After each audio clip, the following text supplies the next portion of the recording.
Sa mahilig nga po mga kaprensi sa nachos ay napakadali nga lang po na rin gawin, kaya kahit hindi na nga po kayo bumili. At magpakulo nga lang po tayo dyan ng 2 cups na tubig at lagyan nga lang po natin ng kaunting asin. At pagkakulo nga po ng tubig ay ilagay na nga po natin yung 2 cups na rice flour. At halu-haluin nga lang po natin yan hanggang sa maluto yung ating nilagay na rice flour. Ay another recipe na naman nga po na magugustuhan ng mga bata, lalo na nga po ng mga isip bata. Dahil nga po luto na yan ay atin na nga pong ahunin yan at atin nga po yan palamigin. Ay pero kung kaya mo nga pong masahin yan ng makamainit pa ay pwedeng-pwede naman po at malalapnos lang ang inyong daliri. At dahil nga po makamalamig na yan ay masahin na nga po natin yan. Bale nga po pinaghati natin para madali lang po siyang ipla. Sabi nga po nila mga kaprensi, napakaliit ko daw tao ay talaga namang napakalakas ko daw tumawa. Ay gayon talaga, yun na lang po ang ating talent. Pag ngani din daw po ako'y nagasalita, akala mo'y galit. Ay naku po, ay ako po'y gayon laan talaga ang boses. Bali nga po gumamit tayo dyan ng mangkok para nga po ay magkorting bilog. Ay ang nachos po man din ay malalaki, kaya nga po ay alalakihan din natin. Ay mas maganda na nga po yung malaki para pag sinakmal natin ay talaga namang hindi tayo bitin na bitin.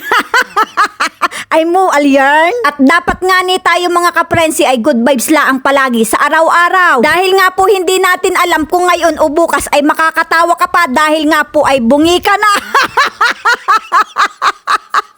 Ay talaga namang nagpaitik na ng pagtawa ay haha. Ay nakakatawa pa rin naman po pag bungi ay ako nga po ay nagabiro laang. At dahil nga po mainit na yung mantika ay ilagay na nga po natin yung ating nachos. Kaya nga po aring inaluto na naman natin ay hindi na naman po pwede sa bungi.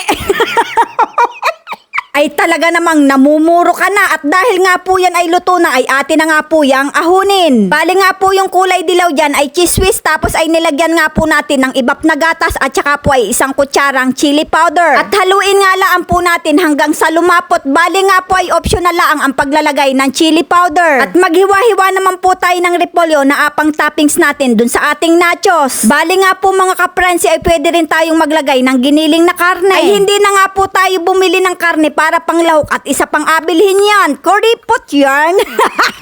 At naglagay nga din po tayo ng cheese, ang paborito ng mga chismosa.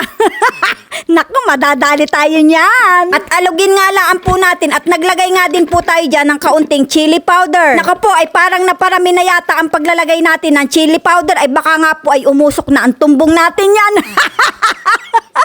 Ibayain na po basta masarap ang ating topping. Ayan, ang sarap po na rin mga kaprensi. Kaya naman, ano pang inaintay natin dyan? Sakmala na!